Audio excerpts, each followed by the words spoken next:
জীবনে এমন কিছু কাজ রয়েছে যা আমাদের কখনোই করা উচিত নয়, যেমন আশা করা। যদি আপনি আশা করেন আর আপনার আশা পূর্ণ না হয়, আপনি খুবই কষ্ট পাবেন। এবার আপনি যদি প্রতীক্ষা করেন, করতেই থাকেন, আর সেই ব্যক্তি যদি না আসে, তাহলেও খুব কষ্ট পাবেন। আর হলো তুলনা। আপনি যদি তুলনা করতে যান, তাহলে এটাই ভাববেন যে হয় আমি বা অন্য কোনো ব্যক্তি, এই দুজনের মধ্যে কোনো এক ব্যক্তি নিকৃষ্ট। আর এই ভাবনাটাই হলো অনুচিত। যদি আমরা কথা বলি সেই সব বিষয়ে যা আমাদের করা উচিত, যেমন পরীক্ষা। এই পরীক্ষা সবসময় আমাদের আরো সফল করে তোলে, আরো শ্রেষ্ঠ করে তোলে, আরো উৎকৃষ্ট করে তোলে। আসন্ন মহাসংগ্রামের জন্য আমাদের প্রস্তুত করে তোলে এই পরীক্ষা। তাই এই পরীক্ষার থেকে কখনোই পালাবেন না, এর সম্মুখীন হন। আর হলো কর্ম। কর্ম করা কখনোই বন্ধ করবেন না। তুলনা করার বদলে কর্ম করুন, প্রতীক্ষা করার বদলে কর্ম করুন, আর আশা করার বদলে কর্মই করুন। জীবন সফল হয়ে যাবে। দেখুন, সবার শেষে সত্যি বলতে এই কর্ম আর এই পরীক্ষা, এই দুই আমাদের জীবনকে সুখী করে তুলতে পারে। আসুন আর আমার সাথে ভালোবেসে বলুন, রাধা রাধা। মানুষ তার জীবনে শিক্ষা এবং প্রেম, এই দুই লাভ করে তার মাতা, পিতা এবং গুরুর কাছ থেকে। কিন্তু মানুষ সবথেকে বেশি ভালোবাসে নিজের মাতাকে, কারণ মাতা খুব নির্মল চিত্তে ভালোবাসে, শান্ত মনে আমাদের অন্তরে শক্তির সঞ্চার করে থাকেন, আমাদের উৎসাহ দেন, বলশালী করে তোলেন। ব্যাপারটা কিন্তু এমন নয় যে আমরা নিজেদের বাবা বা গুরুকে ভালোবাসি না, তাদেরকেও আমরা অত্যন্ত ভালোবাসি। শুধু ওনাদের কঠোর ব্যবহার দেখলে আমরা একটু ভয় পেয়ে যাই। এবার ওনাদের এই কঠোর ব্যবহার আমাদের ভালো না লাগলেও অত্যন্ত আবশ্যক, কারণ মাতার থেকে আমরা যে শক্তি লাভ করি তা যেন নিয়ন্ত্রণ হারিয়ে বিধ্বংসী না হয়ে ওঠে। আমরা যেন কোনো কুপথে না চলে যাই, আমরা কখনো যেন দোষ না করে ফেলি। শুধু সেই জন্য পিতা এবং গুরু একটু কঠোর হয়ে ওঠেন, এবং ওনাদের এই কঠোর আচরণ ভবিষ্যতে গিয়ে আমরা অবশ্যই বুঝতে পারি। জীবনে কিছু বছর আমরা এগিয়ে যাই আর তারপর আমরা বুঝতে পারি যে বাবা এবং গুরু আমাদের যথেষ্ট ভালোবাসতেন, কিন্তু ওনাদের ভালোবাসার বহিঃপ্রকাশ আলাদা। প্রয়োজনীয় হলো এটা দেখার, এটা বোঝার যে শুরু থেকে আমাদের প্রতি ওনাদের আচরণ কেমন ছিল। ওনাদের কঠোর হওয়ার পেছনে ওনাদের ভালোবাসাটা বোঝার চেষ্টা করুন, ওনাদের চিন্তাটা বোঝার চেষ্টা করুন, ওনাদের পথপ্রদর্শনের আড়ালে আপনার ভবিষ্যতের জন্য যে পরিকল্পনা ওনারা করেছেন সেটা বোঝার চেষ্টা করুন। তখন আপনারা বুঝতে পারবেন ওনাদের ভালোবাসাকে। আপনার মনের মধ্যে আপনা থেকেই ওনাদের প্রতি সম্মান জেগে উঠবে। নিজের পিতা এবং নিজের গুরু, এই দুজনের প্রতি কৃতজ্ঞতা প্রকাশ করুন আর আমার সাথে ভালোবেসে বলুন, রাধা রাধা। আমি অনেক সংখ্যক মানুষকে দেখেছি, তাদের কাছে অত্যাধিক জ্ঞান আছে, শিল্প আছে, ধন আছে, কীর্তি আছে, কিন্তু তারা এই সব কিছু নিজেদের কাছেই রাখেন, এই সমাজে বিতরণ করেন না। কারণ হলো ভয়। ওনাদের মনে হয় যে যদি আমি এই সব কিছু সমাজে বিতরণ করি, তাহলে সমাজ আমার শিল্প হোক, ধন হোক, জ্ঞান হোক, কীর্তি হোক, সবকিছু চুরি করে নিয়ে যাবে, আর তার বদলে আমি কিছুই পাবো না। এটা কিন্তু সত্য নয়। সত্য হলো এটাই যে যদি আপনি নিজেকে এই সংসারের প্রতি সমর্পিত করেন, তাহলে এই সংসার আপনার প্রতিও সমর্পিত থাকবে। আপনি শুধু ধন, জ্ঞান, কীর্তি, সম্মান পাবেন তাই নয়, বরং এই সমাজ আপনাকে নিজের চোখে হারাবে, মনের মধ্যে স্থান দেবে। তাই এই ভয় ত্যাগ করে দেখুন কিভাবে এই সমাজ আপনাকে প্রেম সমর্পণ করে। আসুন আমার সাথে ভালোবেসে বলুন, রাধা রাধা। জীবন কিসের উপর নির্ভরশীল? ধনের ওপর, বৈভবের ওপর, নিঃশ্বাসের ওপর? না, এই জীবন নির্ভরশীল বিশ্বাসের ওপর। বিশ্বাস নিজের ওপর, বিশ্বাস আমাদের আপনজনের ওপর। কিন্তু যখন এই বিশ্বাস ভেঙে যায়, তখন মানুষের মনও ভেঙে যায়, আর তারপর সে অন্য কিছু করতেই পারে না। তখন কি করা যেতে পারে? তিনটে কাজ আছে যা আপনি করতে পারেন। প্রথম, ভালোবাসা। যাকে আপনি ভালোবাসেন, যারা আপনাকে ভালোবাসে, ভুল যারই হোক না কেন, তার কাছে ক্ষমা চাইতে কখনোই সংকোচ বোধ করবেন না। দ্বিতীয় হলো বিশ্বাস। যারা আপনাকে ভালোবাসেন, আপনাকে বিশ্বাস করেন, তাদের বিশ্বাস কখনো ভাঙবেন না। তৃতীয় হলো আশা। যারা আপনাকে ভালোবাসেন, আপনাকে বিশ্বাস করেন, তাদের আশা আপনার সাথে জড়িত। তাদের থেকে কখনো কিচ্ছু লুকোবেন না। এই তিনটে কাজ করুন আর এই জীবন সুপ্রসন্ন হয়ে বলবে, রাধা রাধা। মানুষের জীবনে দুই ধরনের আবেগ থাকে যা চিরকাল তার সাথে বসবাস করে। প্রথম, স্বপ্ন। দ্বিতীয়, অজুহাত। মানুষ হাজার হাজার স্বপ্ন দেখতে পারে। আমাকে এই কাজ করতে হবে, আমাকে ওখানে ঘুরতে যেতে হবে, আমায় জীবনে এই অসম্ভব কাজ বাস্তবায়িত করে দেখাতে হবে, আদি ইত্যাদি। এবার ঠিক যেমন স্বপ্ন দেখেন, সেইভাবে অজুহাতও খুঁজে নিয়ে আসেন। আমি এই স্বপ্ন পূরণ করতে পারলাম না, কারণ আমাকে কেউ সাহায্যই করল না, কারণ আমি দুর্বল হয়ে পড়েছিলাম, কারণ আমার কাছে সময়ই ছিল না, আদি ইত্যাদি। এবার সাফল্য এবং অসফলতার মাঝখানে এই ধরনের সংঘর্ষ হতে থাকে।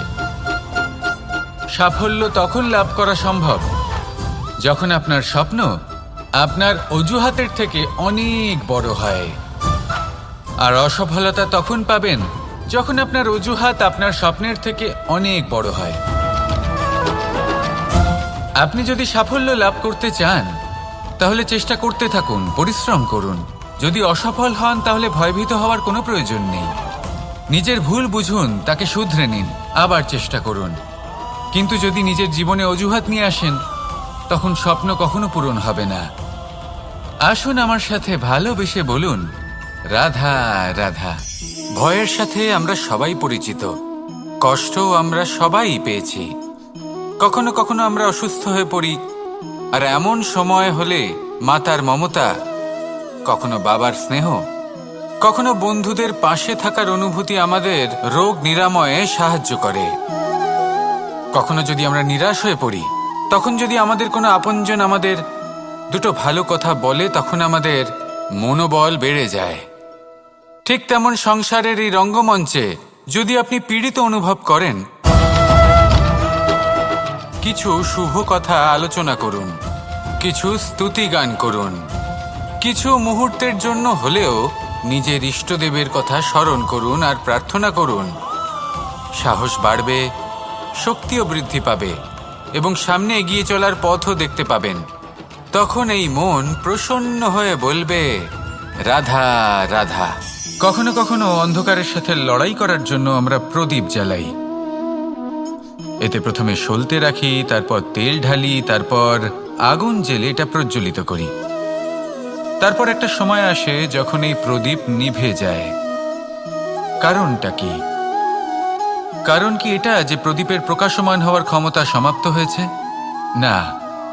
এই যে আগুন আমরা দেখতে পাচ্ছি, এই আগুনের জন্য যে শক্তির প্রয়োজন হয় তা আসে এই তেল থেকে। যদি এই তেল সমাপ্ত হয়ে যায়, তাহলে এই প্রকাশ তাও সমাপ্ত হয়ে যায়। আর আমাদের জীবনে এই তেল হলো আমাদের কর্ম, আর এই আগুন আর এর দ্বারা উৎপন্ন হওয়া প্রকাশ আমাদের ভাগ্য। যত আমাদের কর্ম ক্ষীণ হতে থাকবে, আমাদের ভাগ্য সৌভাগ্য কোথাও না কোথাও লুপ্ত হয়ে যাবে। যে উজ্জ্বল ভবিষ্যৎ আমরা চাইছি তা কখনো লাভ করতে পারবো না যদি কর্ম না করি। ঠিক যেমন তেল ছাড়া অগ্নি উৎপন্ন হয় না, তেমনি কর্ম ছাড়া সৌভাগ্য হয় না। আর যেমন কর্ম তেমন ভাগ্য। তাই সবসময় কর্ম করতে থাকুন, কর্ম করা থামাবেন না। আর আমার সাথে ভালোবেসে বলুন, রাধা রাধা। জীবনে তিনটি বিষয় আছে, তিনটি বস্তু আছে, তারা যেন আপনাকে কখনো বশে না করে নিতে পারে। প্রথম হলো ধন। ধন যতক্ষণ আপনি ব্যবহার করতে থাকেন, যতক্ষণ তা আপনার কাজে আসছে, ততক্ষণ ঠিক আছে, এই ধন আপনার কাছে অমৃত। কিন্তু যখন এই ধন আপনাকে ব্যবহার করতে শুরু করে, বুঝে যাবেন যে আপনার পতনের সময় শুরু হয়েছে। দ্বিতীয় বিষয়, ফেলে আসা অতীত। যাই করুন আপনি অতীত পাল্টাতে পারবেন না, আর এই সত্যিটা আপনিও জানেন। কিন্তু তাও এর বশবর্তী আমরা হয়ে পড়ি, আর যখন তাই হয় তখন এই সংসারে আমরা যেখানেই যাই না কেন, যত বড়ই সুখ লাভ করি না কেন, সেই সব আমাদের কাছে তিক্ত বলে মনে হয়। তৃতীয় বিষয়, আপনার আশেপাশের মানুষ ভিন্ন ভিন্ন ধরনের মানুষ হয়, যাদের চিন্তা ভাবনা এবং দৃষ্টিভঙ্গি ভিন্ন ভিন্ন প্রকারের। যদি এদের বশবর্তী আপনি হয়ে পড়েন, তাহলে কেউ বলবে এটা করো, এটা ভালো, কেউ বলবে এটা করো না, ওটা করো, ওটা ভালো কাজ, কেউ বলবে এই দুটোই করো না, অন্য কিছু করো। এই কথাগুলিতে আপনি এতটাই জড়িয়ে পড়বেন যে আপনি লক্ষ্যভ্রষ্ট হয়ে পড়বেন। তাই এই 3 বিষয় থেকে সাবধানে থাকবেন। যদি কোনো কিছু বশ করতে হয়, তাহলে আপনাকে বশ করতে হবে আপনার আজকে, নিজের বর্তমানকে। এটা খুব প্রয়োজনীয়। এটা ভাববেন যে এই সময়ের সদ্ব্যবহার আমি কিভাবে করব, সময়কে শাসন কিভাবে করব, ওই কর্ম কিভাবে করব যাতে ভবিষ্যতে কখনো আমার আফসোস না হয়, বরং এই সংসার আমাকে নিয়ে গর্ব করবে, সেই কর্ম করুন। আর যখন আপনি এটা শিখে নেবেন, তখন আপনি নিজেই নিজেকে প্রকৃত অর্থে ভাগ্যশালী করে তুলবেন। আসুন আমার সাথে ভালোবেসে বলুন, রাধা রাধা। অনেক সময় আমরা কারোর নীরবতাকে তার দুর্বলতা ভেবে বসি। হতেই পারে সেই ব্যক্তি উত্তর দিতে চাইছেন না, হতে পারে অন্য কোনো কারণ আছে যা আমরা বুঝতেই পারছি না। সেই জন্য তাকে দুর্বল ভেবে নেওয়া অনুচিত। দেখতে গেলে এই বিশাল সমুদ্র এও কিন্তু নীরব, শান্ত হয়। কিন্তু যখন সে রুদ্র মূর্তি ধারণ করে তখন কি হয়? সমগ্র সংসারকে বিনাশের পথে নিয়ে যায় এই সমুদ্র, প্রলয় সৃষ্টি করে।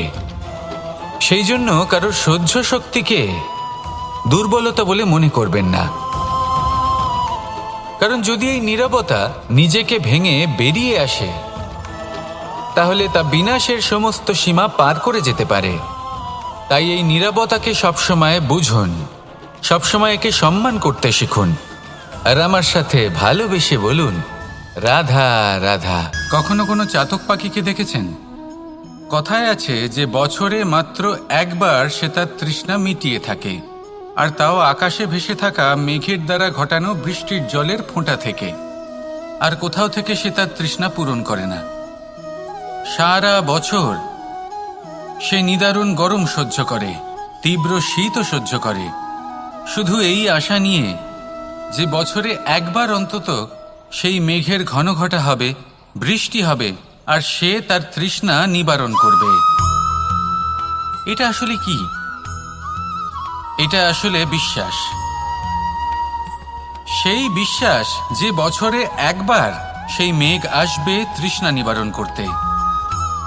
যেমন দেখুন, একটা সূর্যমুখী ফুল সারা রাত অন্ধকারের সাথে যুদ্ধ করে, কারণ তার বিশ্বাস যে ভোরবেলায় সূর্য তাকে অবশ্যই দর্শন দেবেন। সেটাও বিশ্বাস ছিল যার উপর ভরসা করে মনু একটা নৌকা নিয়ে বেরিয়ে পড়েছিলেন এবং সমস্ত সৃষ্টিকে প্রলয়ের হাত থেকে বাঁচিয়েছিলেন। সেটাও ছিল ভালোবাসার প্রতি বিশ্বাস, যার উপর ভরসা করে বানর এবং ভাল্লুক সেনা নিয়ে শ্রীরাম আক্রমণ করেছিলেন সমস্ত বরদানপ্রাপ্ত অসুরগণ এবং রাক্ষসগণের লঙ্কায়, এবং জয় লাভ করেছিলেন। এই বিশ্বাসই হল এই বিশ্বের আশা। বিশ্বাস রাখুন যে আপনি হলেন সর্বশ্রেষ্ঠ এবং শুধুই নিজের কর্ম করতে থাকুন। এই বিশ্বাসের আশাই আপনাকে প্রতি মুহূর্তে বল প্রদান করবে। এ হলো আমার বিশ্বাস। আসুন আর আমার সাথে ভালোবেসে বলুন, রাধা রাধা। যোগাসন। যোগাসনে আসন অত্যন্ত গুরুত্বপূর্ণ। এবার আমি বলবো সবথেকে শ্রেষ্ঠ আসন কোনটি। আশ্বাস। নিজেকে আশ্বস্ত করতে থাকুন যে আমি আছি, সব ঠিক হবে, যা হচ্ছে ভালোর জন্য হচ্ছে। এই আশ্বাস আপনাকে জীবনে এমন ধন্যাত্মক বিশ্বাস দেবে যে আপনি বড় বড় সমস্যার সমাধান করতে পারবেন। এবার যদি কথা বলি সব থেকে কঠিন সময়ের, তাহলে সেটা হলো বিচ্ছেদের। যা মা সীতাকে সহ্য করতে হয়েছে শ্রীরামের জন্য, রাধা কৃষ্ণকেও সহ্য করতে হয়েছে। যে ব্যক্তি বিচ্ছেদের সময় সঠিক পথে চলে এসেছে, সে জীবনে অনেক শ্রেষ্ঠ স্থানে অবশ্যই পৌঁছতে পারবে।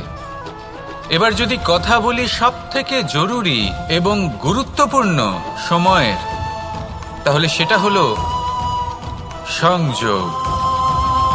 সকলকে সাহায্য করতে থাকুন।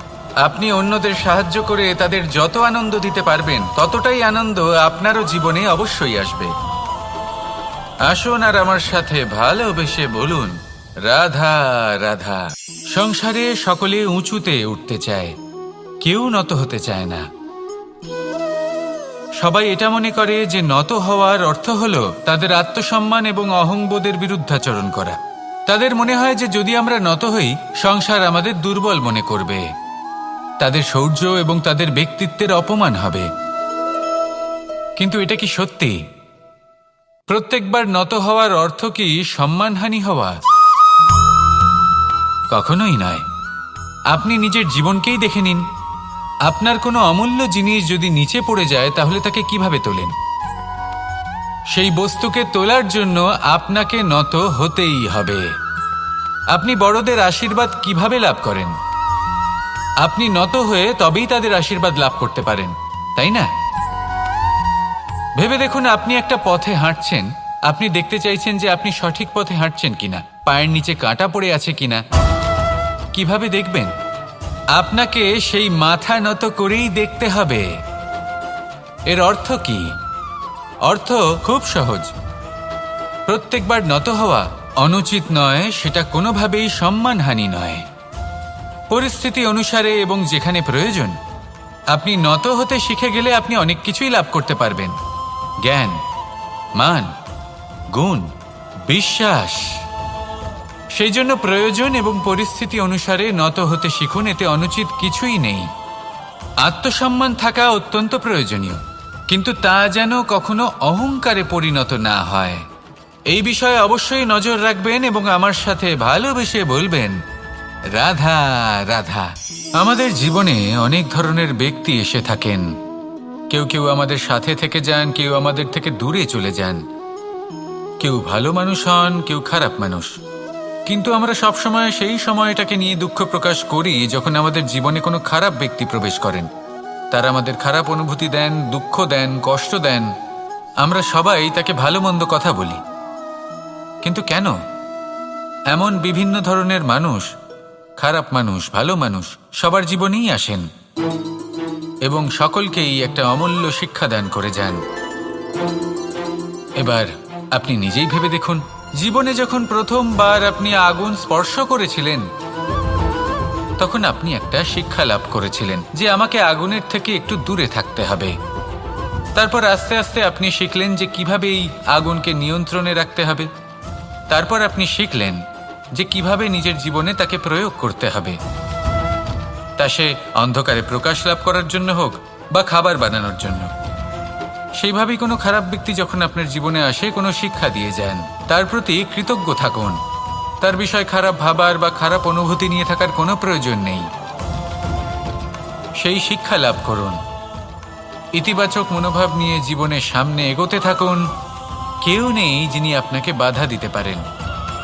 আসুন আমার সাথে ভালোবেসে বলুন, রাধা রাধা। অনেক সময় আমরা জীবনে অনেক মানুষকে এমন বলতে শুনে থাকি যে আমি অসফল হয়েছি কারণ আমার সময় ভালো যাচ্ছিল না। আমি এই জিনিসটা লাভ করতে চাইছিলাম কিন্তু করতে পারলাম না কারণ আমার সময়টা ভালো যাচ্ছিল না। আমি আমার জীবনে ওই মহান কাজটা করতে চাইছিলাম কিন্তু করতে পারলাম না। কেন? কারণ আমার সময়টা ভালো যাচ্ছিল না। কিন্তু যে মুহূর্তে ভালো সময় আমার জীবনে আসবে, আমি সব কিছু প্রাপ্ত করব।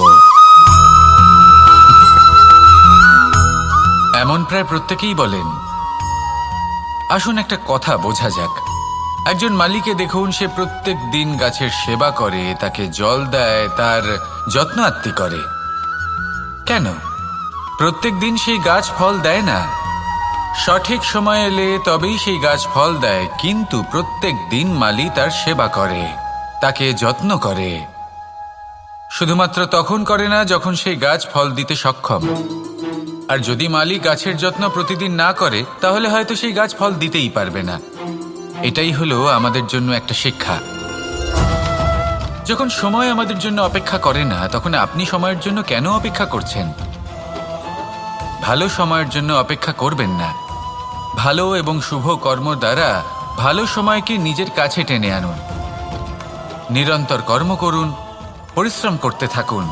শুভ সময় আপনা থেকেই আপনার কাছে আসবে। আসুন আমার সাথে ভালোবেসে বলুন,